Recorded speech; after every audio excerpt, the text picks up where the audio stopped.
So today we're going to talk about books, art books specifically, two of my favorite things together. Here's a little preview of the books I'll be talking about today.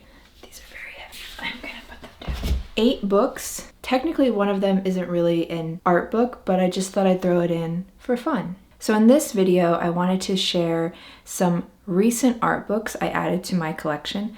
I have a lot of art books, a lot of books in general. If you can't tell from the bookshelves behind me, these are actually just the fiction books. Another story for another time.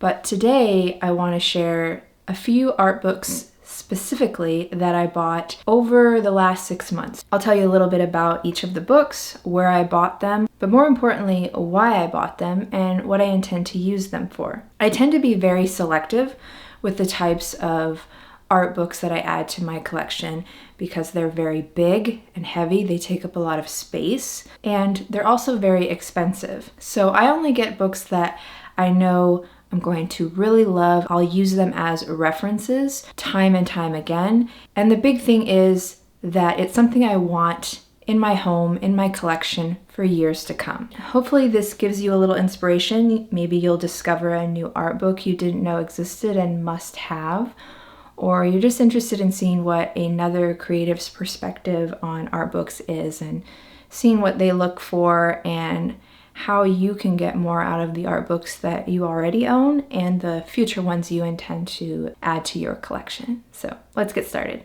Okay, starting with this book, Illustrator's Sketchbooks by Martin Salisbury, Inside the Creative Processes of 60 Iconic and Emerging Artists.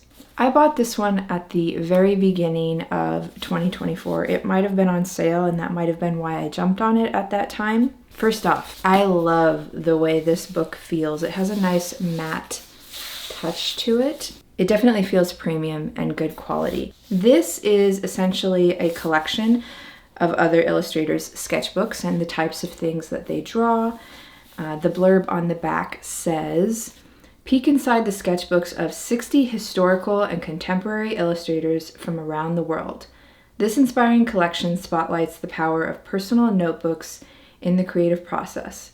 It contains a treasury of rough sketches, note-filled margins, collage pages, color explorations, and thumbnail drawings from an array of iconic illustrators. Each artist's work is expertly contextualized and offers a glimpse into the origins of memorable characters, designs, and works of art." I'm obsessed with seeing the inside of other creators' sketchbooks. They could be designers, illustrators, painters, anyone in any kind of creative field. If you have a sketchbook, I want to see inside. It just gives such great context into the creative mind of someone, the way that they think. You can tell a lot about a person by their sketchbook and the kind of ideas and problems they're trying to work out, no matter what it's for. Basically any kind of documentation on paper. I find it fascinating. Just visually, it is a treasure trove. Here's a glimpse into the table of contents, basically listing all of the illustrators in alphabetical order by last name, in case you're curious to look up someone specific. But I didn't purchase this for any one person. Instead, I purchased it because I wanted to discover potentially new artists that I might find their work interesting. And then it just dives right into the sketchbooks. What do I do with a book like this? It's essentially just a collection of a bunch of photos of people's sketchbooks. How do I find value in that? How do I take that and implement it into my own creative process? Well, it gives me a lot of ideas. If I can see what other people are sketching and how they sketch it, I can replicate it for learning purposes and trying to dissect how someone creates something. I can see how someone is using certain materials or a certain technique. In general, it makes me think about drawing in a new way. There's no one right or wrong way to draw or keep a sketchbook. So seeing how others do it is incredibly inspiring for me and also helps me create new things in my own sketchbook. So I highly recommend this book if you also like to see other people's drawings, doodles, and sketchbooks.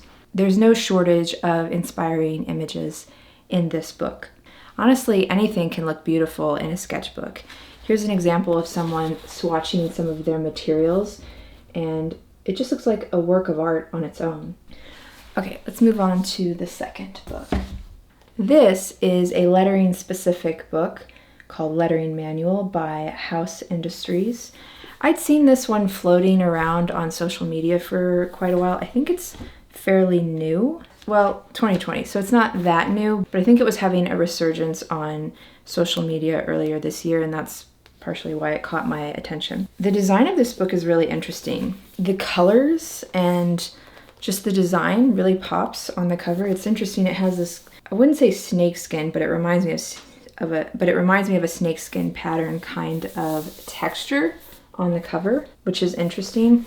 I personally would have preferred a more smoother cover than having this texture, but I'm sure they had a reason for designing it this way. For all the lettering and type nerds out there like myself, I initially studied graphic design, and in my opinion, graphic design is 80% typography, because you cannot communicate an idea without words, therefore you need typography. So how you present type is a big part of graphic design. This is a beautifully designed book, of course, on its own. I mean, look at the metallic interior cover. What's really nice about this book is it has a limited color palette.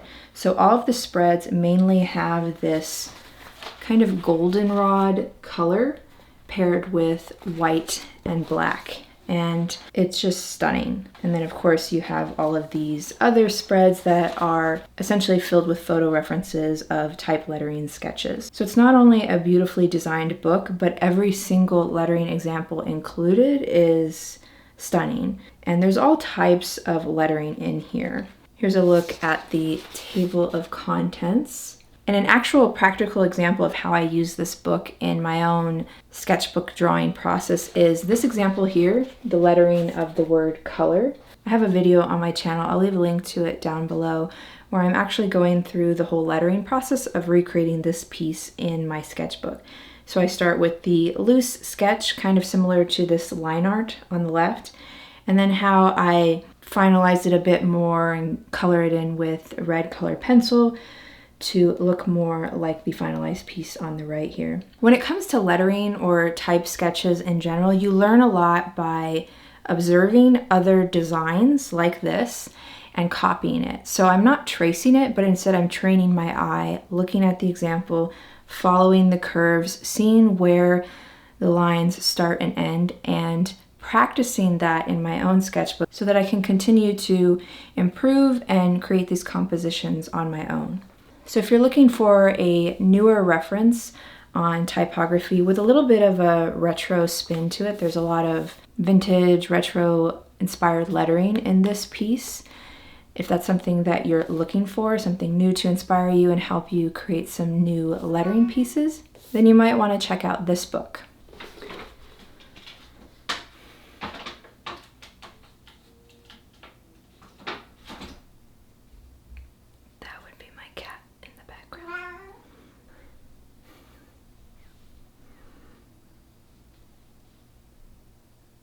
Say hi.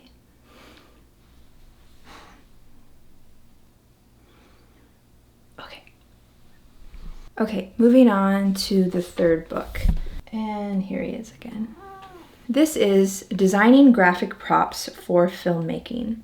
This book was first published in 2020, and this is another semi-expensive art book, mainly because of the publisher, Phaidon. I believe that's how you pronounce it. It tends to be that a lot of art and design books from the UK are very expensive here, obviously, most likely because of importing.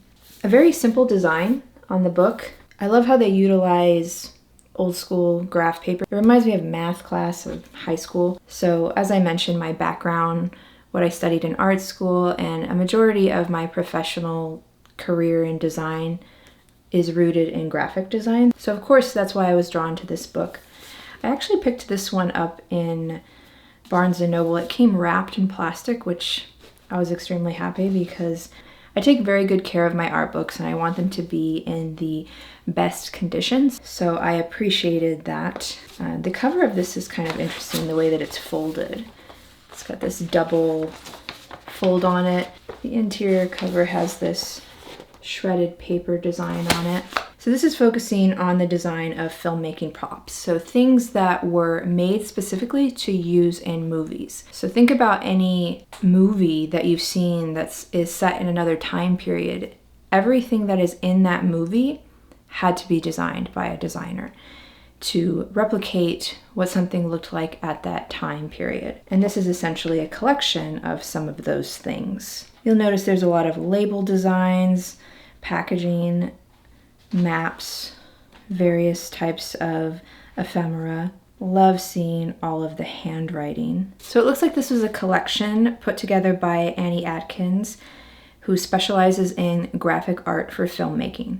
She designs paper props and background signage for actors to work with on set, like postage stamps and banknotes, to help build Wes Anderson's fictional Alpine land, or shopfront signs and fake passports for Steven Spielberg's mid-century New York. Shifting from period to period and place to place, Atkins has designed graphics for films and television series such as The Grand Budapest Hotel, Isle of the Dogs, Bridge of Spies, Wonderstruck, The Box Trolls, The Tudors, and Penny Dreadful, among others. Originally from Wales, she now works from her studio in Dublin, where she lives with her partner and son. I mean, talk about a dream job. I would love to design vintage ephemera like this all day long and just get lost in the research and creating it. I personally love giving life to old things from another time, whether that be things like vinyl album covers, using things like typewriters, just anything reminiscent of another time. Which actually reminds me, I created a whole art series using a typewriter as one of the primary elements in it, based on the song titles of an album. If you're curious to see how that turned out, I'll leave links to some of those videos below. Essentially, this is a reference book, very specific to my own personal taste, as I mentioned, loving vintage retro-inspired ephemera. So if that's something that interests you, then you might find value in a book like this. But if that's not your thing, then maybe skip it. Moving on to another lettering-inspired book. This is called Alan Kitching's A to Z of Letterpress, Fonts from the Typography Workshop. I actually saw this book for the first time at a bookstore in downtown LA at the end of 2023, and I almost bought it there, but I held off, and I'm glad I did because I actually found this used copy in a bookstore somewhere in the East Bay here in the San Francisco Bay Area, and that was a pretty good deal. So retail, this is $16.95 British pounds, so I'm not sure what that would be in dollars, probably somewhere around $20. I love the cover of this. Again, another book for type and lettering nerds out there, specifically for letterpress. You can see all of the beautiful textures in each of the letters. So this is another reference book. It includes the entire alphabet. So each section will start off with a full alphabet, and then in the subsequent pages it goes through the entire alphabet. But in between are more sections with different letterpress alphabets. So how I use this is for inspiration in creating my own lettering layouts. For example, I'll show a couple of spreads I did recently where I was just practicing different letters, and I essentially just recreated a lot of the letters that are in this book, and I'm just practicing different types of lettering styles. And I've also used the alphabet sections, like these, to create my own lettering pieces. So this is a very practical reference book for me. It's been incredibly useful for me. It's also just beautiful to look at. So again, I recommend this if you're looking for more type reference books to help you learn and master letter forms. Next up is this book, Mid-Century Modern Graphic Design by Theo Inglis. This is another book published in the UK. If you're interested in this book, it might be a little bit difficult for you to find. I found this particular copy in my own local Barnes & Noble, and I actually ended up asking them for a discount because, as you can see, there were some stains and dings on this book, and this was the only copy. And I happened to look online and know that I couldn't purchase it new. In fact, the only way that I could get it is used and for like about 2 to 3 times the price of the book. So I knew that this would be the cheapest way that I could get the book, despite the fact that it wasn't the best looking copy.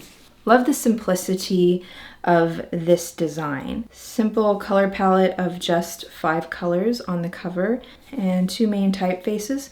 So this is a reference book, obviously on a mid-century modern graphic design. You can continue to see the theme here. I love art and design from another time. Here's the table of contents.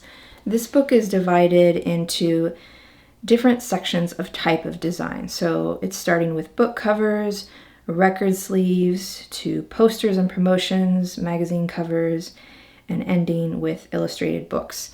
I think some of my favorite sections were the book covers and obviously the record sleeves and posters. So this is a good reference book on that style of design. A lot of inspiring images. I love seeing all the different color palettes. This, for me in particular, I would get a lot of inspiration from color palettes on this that represent that type of design aesthetic or time period. Color plays a lot into accurately representing time periods like this. It can really destroy the design if you're using the wrong types of colors.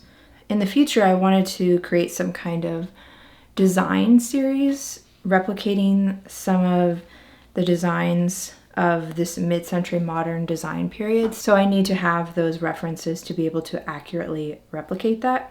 So that's another reason why I got this.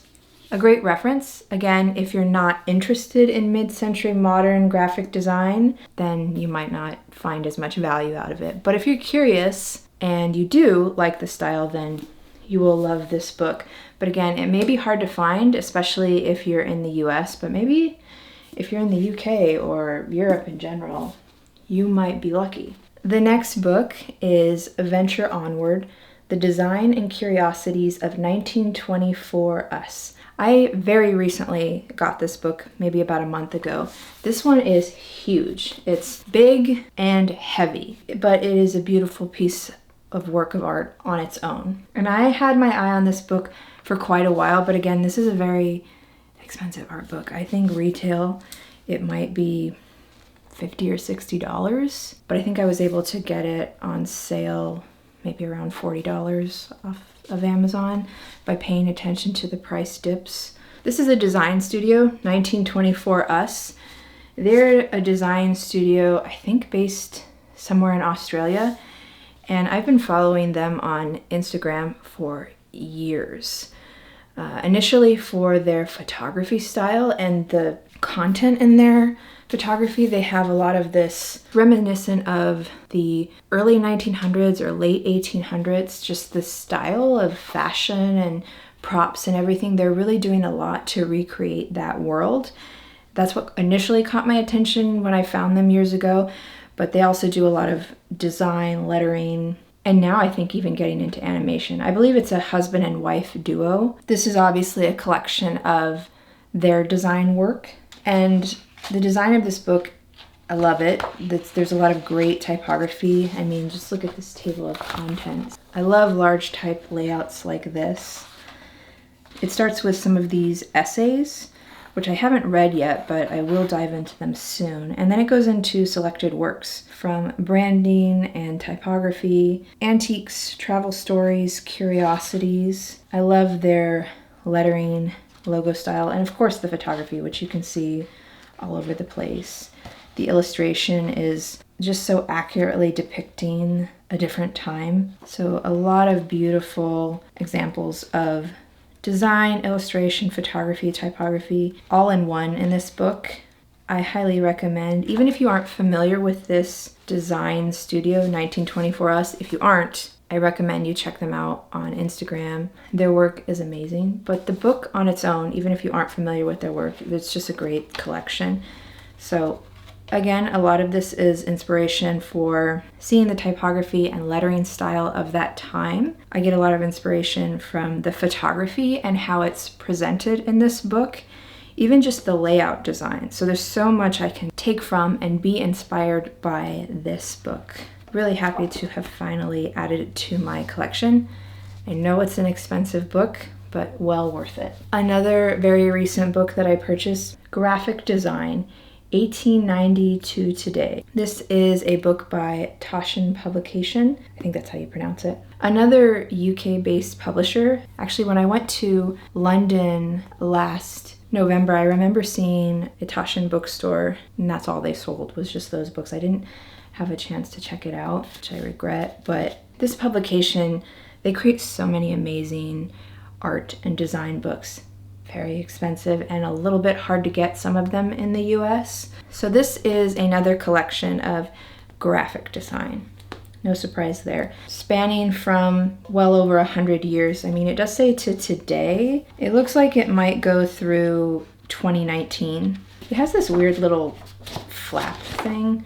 I love the design of this cover. You've got this condensed typeface that works its way into the layout, kind of like puzzle pieces with all of the images, and it creates this aesthetically pleasing grid. I mean, this could be a poster on its own. So this is a reference image, just basically seeing how graphic design has transformed over the decades, starting from 1890 all the way through 2019. So I guess that's a 130 years span. Great layout design in this book, very simple. There's a lot of information that you can read. One thing to note is this is in 3 different languages. So it starts with English, then German and French. So all these words that you see, it's not all meant to be read. It's because it's all 3 languages. But it's a great collection if you want to reference something from a specific decade, or just see how graphic design has changed over time. This is a great reference book for that.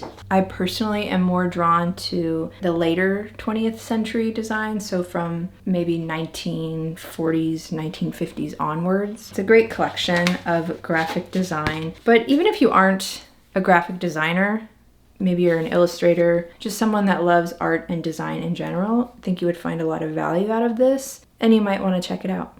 Okay, last book. This one, it's not exactly an art book, but I still wanted to share it with you. I bought it 3 days ago, I think, and I just thought it was a fun addition to end the video with. This is the Ransom Note Sticker Book. Create your messages from over 2,000 alphabet stickers. So it's technically an art book in the sense of it's art in a book, but it's a sticker book. I got suckered in. I think I found it on Instagram, saw someone posting about it, and was like, oh, I gotta have that. And then I bought it. You know, it's essentially just a bunch of letter stickers that you can use. So I already started to use this. I'll share this example from my sketchbook where I was crafting a message with some of the letters, but this is great because there's so many different types of letter stickers. Small, large, different fonts, different colors. Some have varying textures in the background. So this will last you quite a while. There's even these punctuation marks and numbers. A couple of random images. These are really fun. There's also these pages in between these sections. So these themselves are not stickers, they're just designs. So when I'm done using the stickers on the back, I will probably cut that image and use it for some collage piece in my sketchbook to really use every bit of this book. Even though these are stickers, great inspiration on lettering and type because you have all these different types of styles.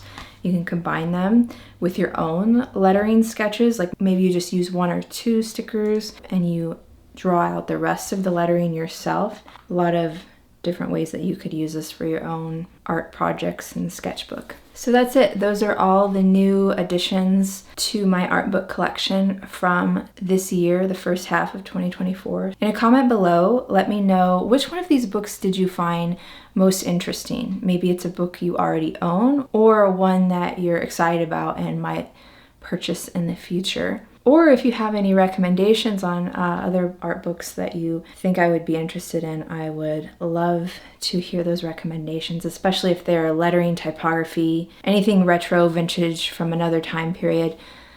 Those are books that I love and I'm always looking for new ones, so let me know. I might actually do another video in the future on my favorite art books of all time. So if you're interested in seeing that in the future, let me know. and I might do it. Otherwise, check out one of these videos next.